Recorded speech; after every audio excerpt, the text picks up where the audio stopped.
Hello friends, स्वागत है आपका अडानी एजुकेशन एकेडमी के इस यूट्यूब चैनल पर। तो हमने 12th की बायोलॉजी के 2 चैप्टर कंप्लीट कर लिए थे और आज हम तीसरा चैप्टर पढ़ने जा रहे हैं जिसका नाम है परागण, निषेचन तथा भ्रूण कोश व भ्रूणों का परिवर्धन। और आज हम इसमें मुख्य टॉपिक पढ़ेंगे परागण की क्रिया। क्या होती है परागण की क्रिया? देखिए, इससे परागण की क्रिया को समझने से पहले हम ये समझ लेते हैं कि जो परागण की क्रिया जो है वो हो क्यों रही है। परागण को इंग्लिश में पोलिनेशन कहा जाता है और इसकी क्रिया आखिरकार हो क्यों रही है। तो हम जानते हैं कि जो पुष्प होता है उसमें 2 जननांग होते हैं, एक होता है नर जननांग और एक होता है मादा जननांग। जो नर जननांग होता है जिसे पुंकेसर कहा जाता है और जो मादा जननांग होता है जिसे जायांग कहा जाता है। पुंकेसर जो होता है हमने उसके 2 पार्ट पढ़े थे। पुंकेसर के 2 पार्ट कौन कौन से होते हैं? एक तो होता है पूतंतु, एक होता है परागकोश। परागकोश के अंदर लघु बीजाणु धानी होती है और उसमें लघु बीजाणु का निर्माण होता है। लघु बीजाणु चतुष्क रूप में होते हैं और जब वो उसकी कैलोज भित्ति टूट जाती है और अलग अलग हो जाते हैं तब वो एक गोलाकार आकृति ले लेते हैं और जिसे हम कहते हैं पराग कण। अब इसके अंदर यानी पराग कोश के अंदर किसका निर्माण होता है? पराग कण का निर्माण होता है। पराग कण ये एक कण है, पराग कण है, और जो परागण है वो एक क्रिया है जबकि ये पराग कण है। और पराग कण के अंदर ही हम जानते हैं कि नर युग्मक का निर्माण होता है। हमने पिछली कक्षाओं में चर्चा की थी कि जो परागकण होता है उसमें 2 कोशिकाओं का निर्माण होता है। एक होती है कायिक कोशिका, एक होती है जनन कोशिका। जनन कोशिका जो है आगे जाकर 2 नर युग्मकों का निर्माण करती है। यानी कि हम ये कह सकते हैं कि जो परागकण है इसमें नर युग्मक का निर्माण होता है। और जो मादा जननांग है जिसे हम जायांग कहते हैं, उस जायांग, पहले हम इसकी संरचना की बात कर लेते हैं कि जो जायांग होता है, जायांग जो होती है वो क्या होता है? मादा जननांग होता है। जायांग जो है मादा जननांग है जिसमें सबसे ऊपर की ओर जो पार्ट होता है, ये जो सबसे ऊपर की और जो पार्ट होता है जिसे हम क्या कहते हैं? वर्तिकाग्र कहते हैं। वर्तिकाग्र, वर्तिकाग्र। इसे नलिकाकार जो संरचना है, जो नलिकाकार संरचना जो होती है उसको हम क्या कहते हैं? वर्तिका कहा जाता है, वर्तिका। और जो सबसे नीचे की ओर फूला हुआ जो भाग होता है जिसे हम कहते हैं अंडाशय, अंडाशय। और इसी अंडाशय के अंदर क्या होता है? इसी अंडाशय के अंदर हम कह सकते हैं ये बीजांड होता है। बीजांड के अंदर भ्रूण कोश होता है। तो उस भ्रूण कोश के अंदर जो कि बीजांड के अंदर होता है, उस भ्रूण कोश में हमने पढ़ा था कि इसके अंदर मादा युग्मक का निर्माण होता है। मादा युग्मक का निर्माण होता है, मादा युग्मक का निर्माण होता है। अब हम बात कर रहे थे कि ये परागण की क्रिया जो हुए है वो होती क्यों है, क्यों होती है ये परागण की क्रिया। तो हम जानते हैं कि जो परागकण के अंदर जो नर युग्मक बनेगा और जो मादा युग्मक है वो दोनों ही अगतिशील होते हैं। अगतिशील का अर्थ है कि वो गति नहीं कर सकते हैं, बिना किसी माध्यम के वो गति नहीं कर सकते हैं।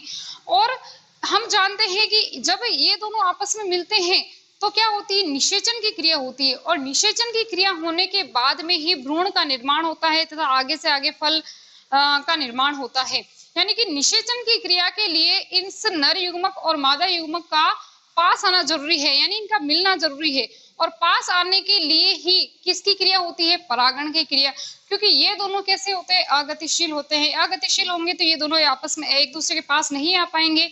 इस वजह से किसी माध्यम के थ्रू जो है इन नर युग्मक और मादा युग्मक को पास में लाया जाता है। इस क्रिया को कहा जाता है परागण। अब देखिए कि जो परागण की क्रिया होती है वो होती कब है, यानी कि किस अवस्था में परागण की क्रिया होती है। तो हमने बात की थी कि जो परागकण जो होता है, परागकण जो होता है उसके अंदर 2 कोशिकाओं का निर्माण होता है। 2 कोशिकाएं कौन सी होती है? एक जननिक कोशिका, एक होती है कायिक कोशिका। हमने बात की थी कि जो कायिक कोशिका होती है वो बड़ी होती है और जननिक कोशिका छोटी होती है। जननिक कोशिका से ही परागण के बाद में जो है नर युग्मक का निर्माण होता है। हमने 2 क्रियाएं पढ़ी थी, परागण से पूर्व और परागण से बाद की क्रिया। परागण से पहले होता क्या है कि इस परागकण के अंदर 2 कोशिकाओं का निर्माण होता है। एक होती है जननिक कोशिका और एक होती है कायिक कोशिका। तो हम ये कह सकते हैं कि अगर परागण जो क्रिया है, ये जो परागण क्रिया है वो होगी कब, किस अवस्था में होगी? तो ये होती है 2 कोशिकीय अवस्थाओं में। 2 कोशिकीय अवस्था में जब परागकण में 2 कोशिकाओं का निर्माण होता है उस समय ये परागण की क्रिया होती है। अब हम समझते हैं कि ये जो परागण की जो क्रिया है वो आखिरकार है क्या। अभी हमने देखा कि परागण की क्रिया होना क्यों जरूरी है और किस अवस्था में होती है। अब हम देखते हैं कि जो परागण की क्रिया जो है वो है क्या आखिरकार। देखिए, परागण की क्रिया को हम ये समझ सकते हैं कि जो परागकोश है और जो मादा जनांग है उसकी जो वर्तिकाग्र है, वर्तिकाग्र सबसे ऊपर की ओर जो वर्तिकाग्र होती है, और इसे हम क्या कहते हैं, परागकोश कहते हैं, परागकोश कहते हैं। इस परागकोश के अंदर किसका निर्माण होता है, पराग कण का। किसका निर्माण होगा, पराग कण का। अब ध्यान से समझिएगा कि जो ये पराग कण है वो परागकोश की भित्ति को फाड़कर बाहर निकलेंगे और कहां पहुंचेंगे, वर्तिकाग्र पर पहुंचेंगे। इस परागकोश से पराग कण बाहर निकलकर किसकी भित्ति को फाड़कर, परागकोश की भित्ति को फाड़कर कहां चले जाएंगे, वर्तिकाग्र पर पहुंच जाएंगे। इस क्रिया को क्या कहेंगे, परागण कहेंगे। क्या कहेंगे, परागण कहेंगे। आया समझ में। जो नर जनांग होता है उसके अंदर जो परागकोश होता है उसमें पराग कण का निर्माण होता है और वो पराग कण परागकोश से बाहर निकलकर कहां पहुंच जाते हैं, वर्तिकाग्र पर पहुंच जाते हैं। इस क्रिया को क्या कहा जाता है, परागण कहा जाता है। क्या कहा जाएगा, परागण कहा जाएगा। अब हम जानते हैं कि जो परागण की क्रिया जो है उसके अंदर जो परागकण है जो कि नर युग्मक है, जिनमें नर युग्मक का निर्माण होता है और जो दोनों ही क्या होते हैं, अगतिशील होते हैं। तो ये जो है वो वर्तिकाग्र पर पहुंचेंगे किस माध्यम के द्वारा। तो अभी हम इसी क्लास के अंदर हम पढ़ेंगे कि ये किन किन माध्यमों के द्वारा जो है वो वर्तिकाग्र पर पहुंचते हैं। तो ये जो है वो कीटों के द्वारा हो सकता है, जल के द्वारा या वायु के द्वारा। इस प्रकार के आदि माध्यमों के द्वारा जो है परागकोश से परागकण निकलकर कहां पहुंचेंगे, वर्तिकाग्र पर पहुंचेंगे। और इसी क्रिया को हम क्या कहते हैं, परागण कहते हैं। अब अगर हम इसकी टाइप की बात करें कि परागण जो होता है वो कितने प्रकार का होता है, तो जो परागण होता है वो दो प्रकार का होता है। एक होता है स्वपरागण और दूसरा होता है परपरागण। एक होता है स्वपरागण, दूसरा परपरागण। सबसे पहले बात करते हैं स्वपरागण की कि ये स्वपरागण क्रिया क्या है। परागण तो हमें समझ में आ गया कि परागकोश से परागकण बाहर निकलेंगे और वर्तिकाग्र पर पहुंचेंगे। किसकी वर्तिकाग्र पर, जायांग की वर्तिकाग्र पर। अब हम पढ़ते हैं स्वपरागण क्या है। तो यहाँ पर ध्यान से समझिएगा कि माना कि ये कोई पौधा है जिसमें ये पुष्प लगे हैं, ये पहला पुष्प है, दूसरा पुष्प है। अब स्वपरागण के अंदर हम जानते हैं कि हम ये समझ सकते हैं कि जो पुष्प है उसके अंदर जनांग होते हैं, नर जनांग होता है, मादा जनांग होता है। तो माना कि ये एक पुंकेसर है और इसमें यहीं पर यानी कि कोई उभयलिंगी पुष्प है। अभी उभयलिंगी की हम चर्चा करेंगे कि उभयलिंगी पुष्प क्या होते हैं और एक लिंगी पुष्प क्या होते हैं। तो माना कि ये एक उभयलिंगी पुष्प है जिसके अंदर क्या है, नर जनांग भी है और मादा जनांग भी है। और ये भी कोई एक उभयलिंगी पुष्प हो सकता है जिसके अंदर भी क्या है, नर जनांग भी है और मादा जनांग भी है।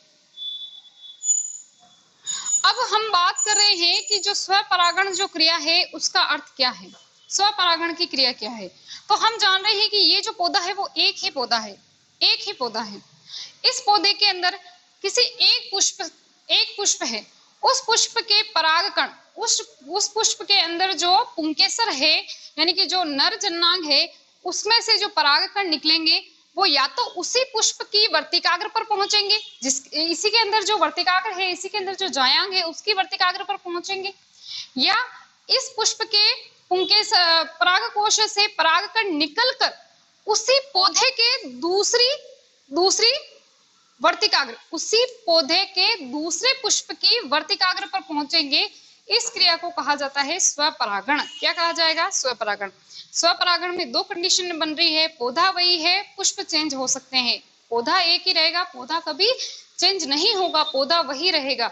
और इसमें क्या होगा कि एक पुष्प के परागकण उसी पुष्प की वर्तिकाग्र पर पहुंचेंगे या फिर उसी पौधे के दूसरी पुष्प की, ये पहला पुष्प हो गया, ये दूसरा पुष्प हो गया, उसी पौधे के दूसरे पुष्प की वर्तिकाग्र पर पहुंचते हैं तो उसे क्या कहा जाता है, स्वपरागण कहा जाता है। अब ये भी हो सकता है कि ये जो हमने पुंकेसर बनाया है, ये जो परागकोश है इसका यहाँ से भी यहाँ पर भी गिर सकता है, यानी उसी पुष्प की वर्तिकाग्र पर पहुंच रहा, तो ये क्रिया भी हम क्या कह सकते हैं, स्वपरागण। सॉरी, ये जो क्रिया हो रही है वो स्वपरागण। और यहाँ से फिर से इस पर भी जा सकता है। तो ये क्या होगी? स्वपरागण क्रिया। यानी कि हम ये कह सकते हैं कि पौधा एक ही रहेगा, पुष्प चेंज हो सकते हैं। दो कंडीशन बनेगी, या तो जो फूल है या जो पुष्प है उसका जो परागकोश है उससे परागकण निकलकर उसी वर्तिकाग्र पर पहुंचेगा, इसी फूल की या इसी पुष्प की वर्तिकाग्र पर पहुंचेगा, या फूल चेंज हो जाएगा, पौधा वही रहेगा। तो इसमें क्या होगा कि जो परागकोश होगा उससे परागकण निकलकर उसी पौधे के दूसरे पुष्प की वर्तिकाग्र पर पहुंचेगा। उसे क्या कहेंगे? हम स्वपरागण कहेंगे। अब हम बात करते हैं कि जो स्वपरागण होता है वो दो टाइप का होता है। अभी अभी हमने दो कंडीशन पढ़ी है, तो हम ये कह सकते हैं कि जो स्वपरागण होता है वो दो प्रकार का होता है। एक होता है स्वक युग्मन और एक होता है सजात पुष्पी परागण। पहले बात करते हैं कि स्वक युग्मन क्या है। तो देखिए स्वक युग्मन में क्या होगा कि ये कोई पौधा है जिसमें ये पुष्प है, इस पुष्प के अंदर क्या होगा? परागकोश होगा, यानी पुंकेसर होगा, नर जननांग जिसे हम कहेंगे, और क्या होगा? मादा जननांग होगा। तो स्वक युग्मन में क्या कंडीशन बनेगी कि पौधा तो वही है, हम जानते हैं कि स्वपरागण में पौधा तो वही रहेगा, लेकिन इसमें पुष्प भी चेंज नहीं होगा, फूल भी वही रहेगा कि जब किसी पौधे के पुष्प के परागकण उसी पुष्प की वर्तिकाग्र पर गिरते हैं, उसी पुष्प की वर्तिकाग्र पर गिरते हैं, फूल एक ही है, उसी के अंदर क्या है? पराग पुंकेसर है, यानी परागकोश है, परागकण है, उसी पुष्प के परागकण है, उसी पुष्प की जायांग की वर्तिकाग्र पर गिर रहे हैं, तो इसे हम क्या कहेंगे? स्वक युग्मन। क्या कहेंगे? स्वक युग्मन। स्वक युग्मन। पौधा तो चेंज हो ही नहीं रहा है, लेकिन इसके साथ साथ पुष्प भी चेंज नहीं हो रहा है, पुष्प एक ही रहेगा, पुष्प एक ही रहेगा। उसी पुष्प के पुंकेसर के परागकोश से परागकण निकलकर उसी पुष्प की जायांग की वर्तिकाग्र पर पहुंचेंगे, इसे क्या कहेंगे? स्वक युग्मन कहेंगे। कि किन किन पादपों में होता है ये स्वक युग्मन? तो देखिए इसका सबसे अच्छा उदाहरण है मटर। यानी कि हम ये कह सकते हैं कि मटर के अंदर स्वपरागण होता है, और किस प्रकार का स्वपरागण होता है? तो स्वक युग्मन प्रकार का स्वपरागण होता है। नेक्स्ट हम बात करते हैं सजात पुष्पी परागण। सजात पुष्पी परागण के अंदर क्या होगा कि प्लांट तो वही रहेगा, लेकिन इसमें क्या होगा? पुष्प चेंज हो जाएंगे। माना कि ये एक पुष्प है, ये दूसरा पुष्प है, यहाँ पर क्या है? पुंकेसर है, परागकोश है, परागकोश से परागकण निकलेंगे, परागकण निकलकर इसकी वर्तिकाग्र पर पहुंचेंगे, यानी कि इस फूल से इस फूल पर पहुंच रहे हैं। पहले फूल भी वही था, उसी के अंदर पुंकेसर था, उसी के अंदर जायांग था, और उसी के ऊपर वो वर्तिकाग्र पर जो है परागकण निकलकर गिर रहे थे। अब यहाँ पर देखिए कि इसके अंदर पुष्प जो है वो चेंज हो रहे हैं। इसमें क्या होगा कि एक पुष्प के परागकण निकलकर उसी पौधे के दूसरे पुष्प की वर्तिकाग्र पर पहुंच जाते हैं। एक पुष्प के यानी एक प्लांट के पुष्प के परागकण निकलकर उसी पौधे के दूसरे पुष्प की वर्तिकाग्र पर पहुंच जाते हैं। देखो फूल चेंज हो गए, इसे क्या कहेंगे हम? सजात पुष्पी परागण। सजात पुष्पी परागण। अब देखिए कि ये आनुवंशिक रूप से तो इसे हम कह सकते हैं कि ये एक स्वपरागण है, यानी सजात पुष्पी परागण है, लेकिन कुछ वैज्ञानिक जो हैं, कुछ बॉटनिस्ट जो हैं, वो क्या कहते हैं कि ये जो है एक प्रकार का परपरागण है, क्योंकि फूल इसमें चेंज हो रहे हैं। कुछ वैज्ञानिक ऐसा मानते हैं, हालांकि ये चीज नहीं है। तो यहाँ पर क्या होगा, एक बार फिर से समझ लेते हैं कि स्वक युग्मन में फूल भी वही रहेगा, पौधा भी वही रहेगा। फूल वही रहेगा, उसके परागकोश से परागकण निकलकर उसी की वर्तिकाग्र पर पहुंचेंगे। जो सजात पुष्पी परागण है उसमें क्या होंगे? फूल चेंज हो जाएंगे, इसका परागकण दूसरे पुष्प की वर्तिकाग्र पर पहुंचेगा। और ऐसा किस में होता है? यानी सजात पुष्पी परागण के अगर हम उदाहरण ले कि ऐसा किन किन पादपों में होता है, तो ये होता है मक्का, ककड़ी आदि, इस प्रकार के उदाहरण हो जाएंगे। चलिए नेक्स्ट हम देखते हैं स्वपरागण के लिए युक्तियां या अनुकूलन। यानी हम ये कह सकते हैं कि जो स्वपरागण होता है उसके लिए पुष्प में क्या क्या कंडीशन होनी चाहिए। तो पहला हम देखते हैं उभयलिंगता। क्या है? उभयलिंगता। अब उभयलिंगता पढ़ने से पहले हम ये जान लेते हैं कि उभयलिंगी पुष्प और एक लिंगी पुष्प होते क्या है। हम जानते हैं कि पुष्प के अंदर दो जननांग होते हैं, नर जननांग और मादा जननांग। ऐसे पुष्प जिसके अंदर केवल एक जननांग होगा, या तो नर जननांग होगा या मादा जननांग होगा, तो उसे हम क्या कहेंगे, एक लिंगी पुष्प। और द्विलिंगी या हम ये कहेंगे उभयलिंगी पुष्प किसे कहेंगे, द्विलिंगी और उभयलिंगी दोनों एक ही है, तो वो किसे कहेंगे, तो ऐसे पुष्प जिसके अंदर नर जननांग भी उपस्थित हो और मादा जननांग भी उपस्थित हो, उसे हम क्या कहेंगे, उभयलिंगी पुष्प। अब यहाँ पर इसकी कंडीशन पहली आ रही है कि पुष्प जो है वो कैसा होना चाहिए या कैसा होता है, स्वपरागण में उभयलिंगी पुष्प होता है। यानी कि हम ये कह सकते हैं कि एक ही पादप के अंदर, एक ही जो पादप है उसके जो एक ही पुष्प है उसके अंदर दोनों ही जननांग उपस्थित होने चाहिए, नर जननांग भी और मादा जननांग भी। नर जननांग और मादा जननांग इसलिए आवश्यक है क्योंकि यदि इस पौधे में दो जननांग नहीं हुए, यानी कि पुष्प के अंदर यानी कि एक ही जननांग उपस्थित हुआ, जैसे मान लिया ये पुंकेसर ही है, तो स्वपरागण की क्रिया हो ही नहीं पाएगी, क्योंकि स्वपरागण के लिए इसके अंदर वर्तिकाग्र चाहिए, परागकण को वर्तिकाग्र पर पहुंचना है। अगर इसमें वर्तिकाग्र है ही नहीं या फिर वर्तिकाग्र है तो परागकोश है ही नहीं, तो फिर ऐसी कंडीशन में जो परागकण होंगे वो दूसरे पौधे पर चले जाएंगे, और दूसरे पौधे पर जाने का मतलब है कि उसके अंदर स्वपरागण की क्रिया नहीं होगी, फिर इसके अंदर परपरागण की क्रिया होगी। यानी हम ये कह सकते हैं कि पौधे के में जो है, पौधा जो है उसके पुष्प में उभयलिंगिता होनी आवश्यक है।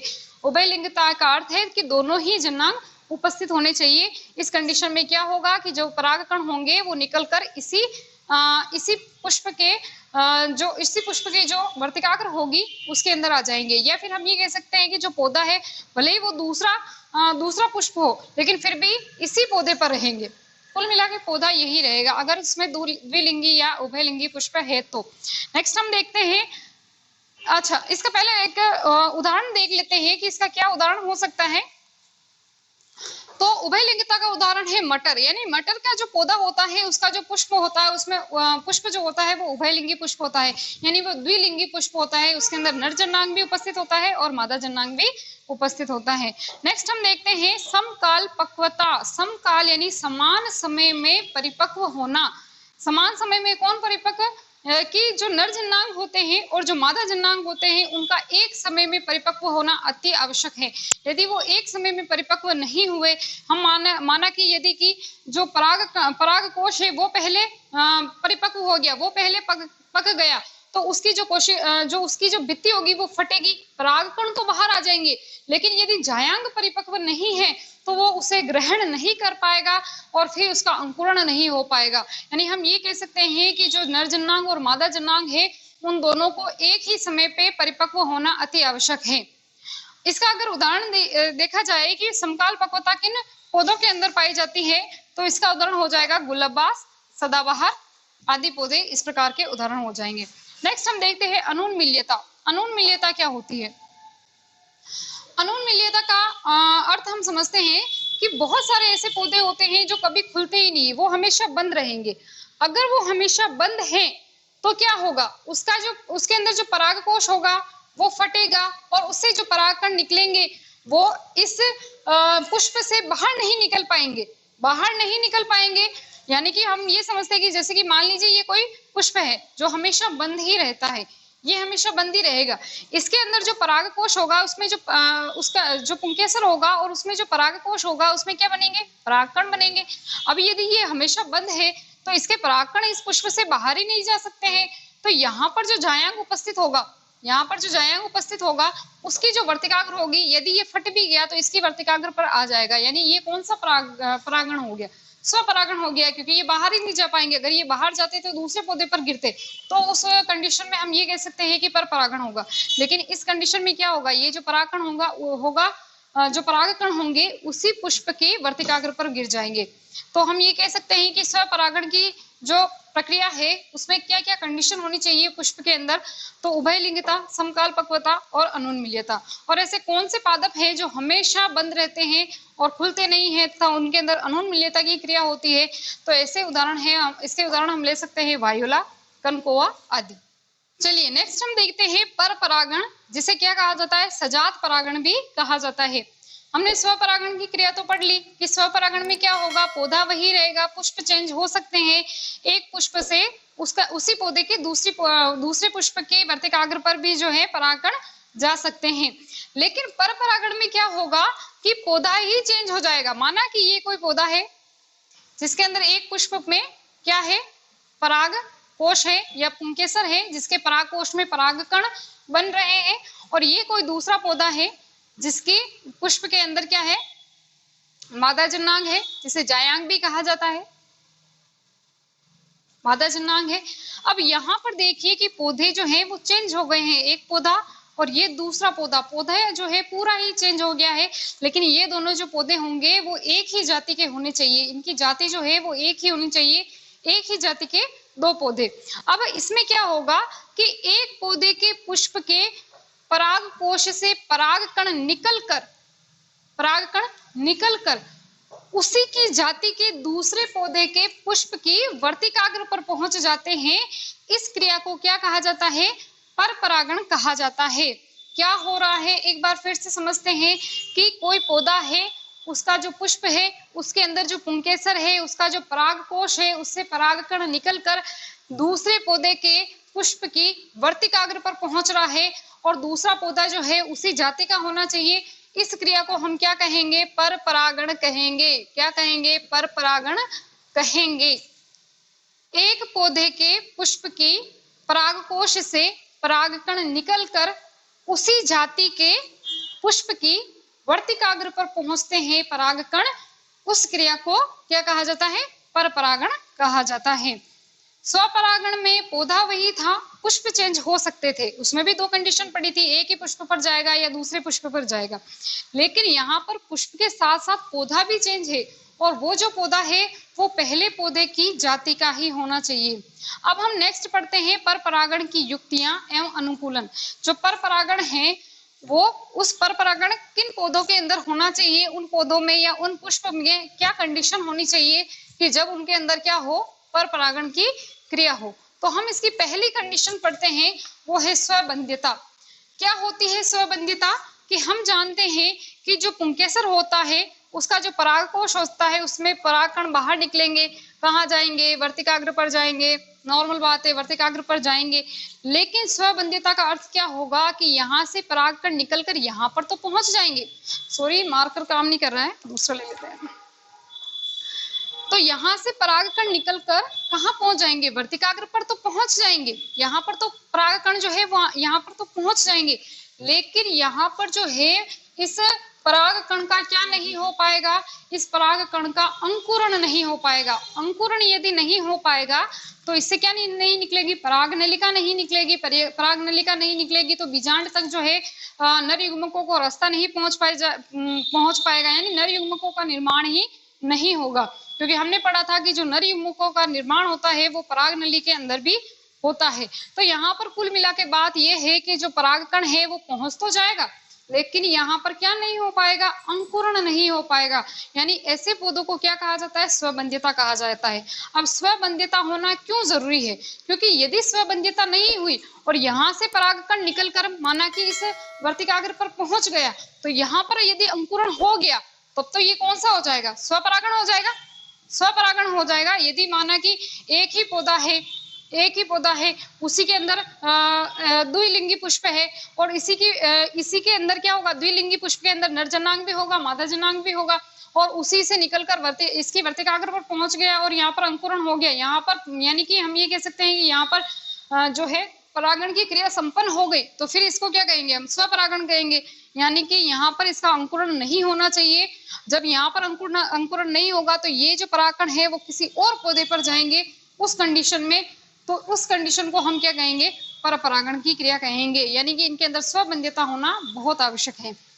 स्वबंध्यता किन किन पादपों में होती है, तो देखिए इसके उदाहरण देखते हैं। राखी बेल, अंगूर, पेटूनिया जाति के पादपों के अंदर स्वबंध्यता होती है। नेक्स्ट हम देखते हैं एक लिंगता। अब एक लिंगता का अर्थ क्या होगा कि उस जो पौधा है उसका जो पुष्प है उसके अंदर क्या होना चाहिए, वो जो पुष्प है वो एक लिंगी पुष्प होना चाहिए। एक लिंगी पुष्प होगा यानी कि माना कि ये कोई पौधा है और इसका ये पुष्प है, इसके अंदर एक लिंगी पुष्प है, यानी कि इसके अंदर माना कि ये कोई एक पुंकेसर ही है, यानी कि इसके अंदर नर जनांग ही है। और ये दूसरा पौधा है जिसके अंदर क्या है, मादा जनांग है। ये मादा जनांग है, माना कि ये मादा जनांग है, ठीक है। तो अब यहाँ पर यदि एक लिंगी पुष्प है तभी तो दूसरे पौधे पर ये परागकण जाएंगे, दूसरे पौधे पर जाएंगे, वरना यदि इसी के ऊपर माना कि द्विलिंगी पुष्प हो गए तो यहीं पर, जैसे कि यहीं पर ये मादा जन्नांग हो गया तो ये यहीं पर गिर जाएंगे, तब तो ये स्वपरागण हो जाएगा, पर परागण की क्रिया हो ही नहीं पाएगी। एक लिंगी पुष्प होंगे तभी तो दूसरे पौधे पर जाएंगे। लेकिन यहाँ पर एक चीज आती है कि जो लौकी है, तुरई है, इन पौधों के अंदर क्या होता है, एक लिंगी पुष्प तो होते हैं लेकिन एक ही पादप पर क्या होंगे, दो प्रकार के एक लिंगी पुष्प होंगे। यानी कि माना कि इसके अंदर क्या है, एक पुष्प के अंदर तो है नर जन्नांग पुंकेसर, और दूसरे पुष्प के अंदर क्या हो जाएगा, मादा जन्नांग। एक लिंगी पुष्प तो है लेकिन वो अलग अलग प्रकार के एक लिंगी है, एक तो है नर जन्नांग, एक है मादा जन्नांग, पौधा भले ही वही है, एक लिंगी पुष्प है। तो अब यहाँ पर यदि इस पुंकेसर से निकलकर परागकण इस पर गिर जाते हैं और इनका अंकुरण हो जाता है, तब उस कंडीशन में हम इनको स्वपरागण कहेंगे, पर परागण की क्रिया नहीं कहा जाएगा। ठीक है, तो इसके अंदर क्या होना चाहिए, एक लिंगता होना आवश्यक है। नेक्स्ट आता है भिन्न काल पक्वता। भिन्न काल पक्वता क्या होगा कि इनका जो परिपक्वन है, यानी कि जो नर जन्नांग और जो मादा जन्नांग है, उनका जो परिपक्वन है, उनको जो परिपक्व होंगे वो अलग अलग समय पर होने चाहिए। अगर एक ही समय पर परिपक्व हो गए, यानी कि पुंकेसर है वो भी उसी समय पर और जो जायांग है वो भी उसी समय पर परिपक्व हो गया, दोनों एक ही समय पर परिपक्व हो गया, तो यहाँ से जो पुंकेसर परागकण आएंगे वो यहाँ गिरेंगे और उनका अंकुरण हो जाएगा, ये ग्राही कर लेंगे, इसको ग्रहण कर लेंगे, इनका अंकुरण हो जाएगा, तब तो ये स्वपरागण की क्रिया हो जाएगी। और यदि एक ही पौधे के जो दोनों नर जन्नांग है वो अलग अलग समय पर परिपक्व हो रहे हैं, यानी कि हम ये कह सकते हैं कि पुंकेसर अलग समय पर और मादा जन्नांग जो जायांग है वो अलग समय पर परिपक्व हो रहा है, तो जब जो चीज पहले परिपक्व हो गई, माना कि पुंकेसर पहले परिपक्व हो गया तो पराग कोश से परागकण तो बाहर निकल जाएंगे, अब भले ही वो यहाँ पर पड़े लेकिन इनका अंकुरण नहीं हो पाएगा क्योंकि ये परिपक्व नहीं है अभी, उस कंडीशन में इनको कहीं और जाना पड़ेगा, किसी और दूसरे पौधे पर जाना पड़ेगा, और किसी और पौधे पर जब जाएंगे तब उस कंडीशन को हम क्या कहेंगे, पर परागण की क्रिया कहेंगे। अब भिन्न काल पक्वता के अंदर दो कंडीशन आती है, एक होता है पुंपूर्वता और एक होता है स्त्री पूर्वता। पुंपूर्वता के अंदर क्या होगा, पर पुंकेसर जो होगा वो स्त्री केसर या जायांग से, पुंकेसर जो है वो पहले परिपक्व हो जाएगा और जायांग जो है वो बाद में परिपक्व होगा, पहले पुंकेसर होगा फिर जायांग परिपक्व होगा। और ऐसा किन पादपों में होता है, तो गुड़हल, कपास, आर्णी इत्यादि प्रकार के पादपों में पुंपूर्वता पाई जाती है। नेक्स्ट आता है स्त्री पूर्वता। स्त्री पूर्वता का इसका उल्टा हो जाएगा कि पहले कौन होगा, जायांग परिपक्व होगा और बाद में कौन होगा, पुंकेसर परिपक्व होगा। और ऐसी कंडीशन किसमें होती है, तो चंपा, बरगद आदि इस प्रकार के जो पौधे होते हैं, पेड़ पौधे जो होते हैं, इनके अंदर इस प्रकार की कंडीशन होती है, यानी कि इनमें भिन्न काल पक्वता पाई जाती है, दोनों ही जन्नांग अलग अलग समय पर परिपक्व होंगे। नेक्स्ट आता है अवरुद्ध परागणता या हर्कोगेमी, बहुत ही इंपॉर्टेंट टॉपिक है हर्कोगेमी या अवरुद्ध परागणता, पूछा जाता है, कई बार पूछा गया है बोर्ड एग्जाम में। तो इसमें क्या होगा, अवरुद्ध परागणता का अर्थ क्या है कि जो नर जन्नांग है और मादा जन्नांग है उनमें कुछ ऐसा संरचनात्मक परिवर्तन हो जाए, कुछ ऐसी संरचनात्मक परिवर्तन हो जाए कि उसमें स्वपरागण की क्रिया हो ही नहीं पाए। यानी हम ये कह सकते हैं कि इसके अंदर क्या होगा कि जो कैरियोफिलेसी कुल के जो पादप होते हैं उनमें क्या होता है कि जो जायांग होती है, जायांग उसकी जो वर्तिका होती है, वर्तिका हमने क्या पढ़ा, वर्तिका जो है लंबी नलिकाकार संरचना होती है जो कि किसके बीच में पाई जाती है, वर्तिकाग्र और अंडाशय के बीच में। तो इनमें क्या होगा, जो वर्तिका जो होगी उसकी लंबाई क्या हो जाएगी, अधिक हो जाएगी, लंबाई क्या हो जाएगी, अधिक हो जाएगी। और जो परागकोश जो होगा, जो परागकोश या हम ये कहें कि पुंकेसर जो होगा उसकी जो लंबाई होगी वो छोटी रह जाएगी। क्या होगा, जो मादा जन्नांग है उसकी जो वर्तिकाग्र है उसका क्या होगा, उस वर्तिकाग्र की जो वर्तिका जो है उसकी लंबाई क्या हो जाएगी, अधिक हो जाएगी, और पुंकेसर की लंबाई जो है वो छोटी रह जाएगी, जिसकी वजह से परागकण जो है वो इस पर नहीं पहुंच पाएंगे। किस पर नहीं पहुंच पाएंगे, वर्तिकाग्र पर नहीं पहुंच पाएंगे। इस क्रिया को हम कहते हैं अवरुद्ध परागणता या हर्कोगेमी कहा जाता है। और ऐसा किन पादपों में होता है, कैरियोफिलेसी कुल के जो पादप होते हैं उनके अंदर ये कंडीशन पाई जाती है। नेक्स्ट हम देखते हैं विषम वर्तिकात्व। विषम वर्तिकात्व के अंदर क्या होगा कि किसी पादप या हम ये कहें कि जो प्रिमूला पादप है, प्रिमूला जो पादप है उनमें क्या होगा, दो कंडीशन होगी, दो कंडीशन बनेगी। एक कंडीशन में क्या होगा कि जो जायांग है, जायांग जो है उसकी वर्तिका लंबी हो जाएगी, उसकी वर्तिका लंबी हो जाएगी तथा पुंकेसर कैसे हो जाएंगे, छोटे ही रह जाएंगे, पुंकेसर छोटे ही रह जाएंगे। पहली कंडीशन तो ये हुई। दूसरी कंडीशन में क्या होगा कि जो वर्तिका है उसकी लंबाई कैसी हो जाएगी, छोटी हो जाएगी तथा पुंकेसर कैसे हो जाएंगे, बड़े हो जाएंगे। दूसरी कंडीशन में ये होगा। पहली कंडीशन में क्या होगा कि जो वर्तिका है उसकी लंबाई अधिक हो जाएगी, पुंकेसर छोटे रह जाएंगे, और दूसरी कंडीशन में वर्तिका की लंबाई छोटी रह जाएगी और पुंकेसर बहुत बड़े हो जाएंगे, जिसकी वजह से जो है पर स्वपरागण की क्रिया नहीं हो पाएगी किसी पुष्प के अंदर। इस कंडीशन में इन पराग कणों को किसी और पुष्प के वर्तिकाग्र पर जाना ही पड़ेगा, और तब क्या होगा, इसमें पर परागण की क्रिया संपन्न हो जाएगी। तो इसका हम उदाहरण देखें तो क्या हो जाएगा, प्रिमूला पादप। चलिए परागण का लास्ट टॉपिक हम पढ़ते हैं, पर परागण की विधियां। अभी अभी हमने पर परागण पढ़ा है कि पर परागण में क्या होता है, एक पौधे से पराग को, एक पौधे के पुष्प से पराग कोश से परागकण निकलकर दूसरे पौधे यानी उसी जाति के दूसरे पौधे के पुष्प के पराग हम ये कह सकते हैं कि जायांग के वर्तिकाग्र पर पहुंचते हैं, उस क्रिया को क्या कहा जाता है, पर परागण कहा जाता है। अब दूसरे पौधे पर परागकण जा तो रहे हैं, लेकिन किस माध्यम से जा रहे हैं, ये पौधा है, ये दूसरा पौधा है, यहाँ से यहाँ जा तो रहे हैं, लेकिन किस माध्यम के द्वारा जा रहे हैं, क्योंकि परागकण तो चलकर जा नहीं सकते हैं, वो तो अगतिशील होते हैं। तो यहाँ से एक पौधे से दूसरे पौधे पर जो परागकण जा रहे हैं वो किन माध्यमों द्वारा जा रहे हैं, किन विधियों के द्वारा जा रहे हैं, तो उसमें सबसे पहली विधि हम पढ़ते हैं वायु परागण। अब वायु परागण के अंदर क्या होगा कि परागकण यदि वायु के माध्यम से एक पौधे से दूसरे पौधे तक पहुंच रहा है तो उसे हम क्या कहेंगे, वायु परागण कहेंगे। वायु परागण के अंदर परागकण जो है वो कैसे होने चाहिए कि वो उड़कर यहाँ से यहाँ दूसरे पौधे तक पहुंच जाए, क्योंकि वायु के अंदर तो उड़कर ही जाएंगे। तो ऐसी क्या कंडीशन होनी चाहिए कि परागकण के अंदर कि एक पौधे से दूसरे पौधे के ऊपर जो है वो परागकण चले जाए। तो हम कह सकते हैं कि परागकण कैसा हो, छोटा हो, छोटा हो, हल्का हो, यानी वजन में कम हो, है ना, शुष्क हो, तब जाकर परागकण जो है वो एक पौधे से दूसरे पौधे पर हवा के माध्यम से जाएगा, उड़कर जाएगा। वरना यदि भारी होगा तो वो उड़ ही नहीं पाएगा, दूसरे पौधे तक पहुंच ही नहीं पाएगा। तो ये होता है वायु परागण। अब बात करते हैं जल परागण की, कि जल परागण के अंदर क्या होगा। वायु परागण में हमने पढ़ा भाई वायु के द्वारा एक पौधे से दूसरे पौधे तक जा रहा है, तो जल के अंदर क्या होगा कि जल के द्वारा परागकण एक पौधे से दूसरे पौधे पर जाएगा, जिसे क्या कहा जाएगा, जल परागण कहा जाएगा। इसमें पहला आता है अधोजल परागण, और जिसे क्या कहा जाता है, जलाद परागण भी कहा जाता है। इस कंडीशन में क्या होगा, जो पौधा होगा वो कैसा होगा, जो यह हम ये कह सकते हैं कि जो परागण की क्रिया होगी वो जल के अंदर होगी। कहाँ होगी, जल के अंदर की तरफ जो है परागण की क्रिया होगी। जैसे कि ये माना कि कोई पौधा है, इससे परागकण जो है यहाँ से यहाँ जा रहा है, लेकिन वो कहाँ हो, जल के अंदर डूबे हुए पादप होने चाहिए, जल के बाहर नहीं होंगे, जल के अंदर डूबे हुए पादप होने चाहिए, जिसके अंदर परागण की क्रिया होगी। तो उसे हम क्या कहेंगे, अधोजल परागण या जलाद परागण भी कहेंगे। और ऐसा किन किन पादपों में होता है, तो जो नाजास है, सिरेटोफिलम है, जोस्टेरा है, आदि इस प्रकार के पादपों के अंदर कौन सा परागण होगा, अधोजल परागण या जलाद परागण होगा। नेक्स्ट पढ़ते हैं अधिजल परागण या जल पृष्ठ परागण।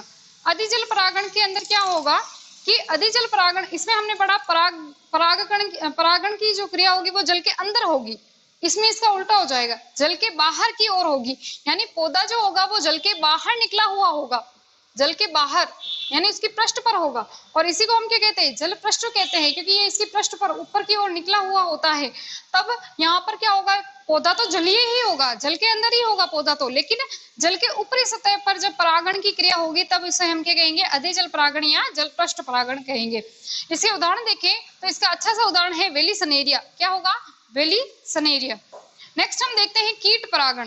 कीट परागण क्या होता है कि जब परागण की क्रिया कीटों के द्वारा, कीट जैसे कि हो गया, जैसे कीट कौन कौन से हो गए, मधुमक्खी, पतंगा, और उदाहरण हम जैसे ले सकते हैं तितली, है ना, ये सारे क्या है, कीट है। तो कीट के द्वारा जब परागण की क्रिया होगी तो उसे क्या कहा जाएगा, कीट परागण कहा जाएगा।